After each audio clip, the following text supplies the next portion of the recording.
The most important paste in the Balinese cuisine is Bumbu Genep. This paste is used in everything. The quantities change from region to region, but the ingredients stay the same.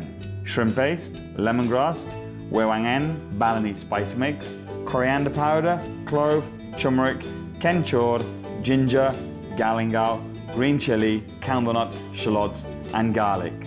Chop everything finely except for the spices. Add into the pestle and mortar and season with salt, as this will help grind the ingredients and also season. Pan to a fine paste and then add in the ground spices. Heat some oil in the pan, add in the salam leaf and lemongrass to give fragrance to the paste and fry until fragrant. Allow it to cool.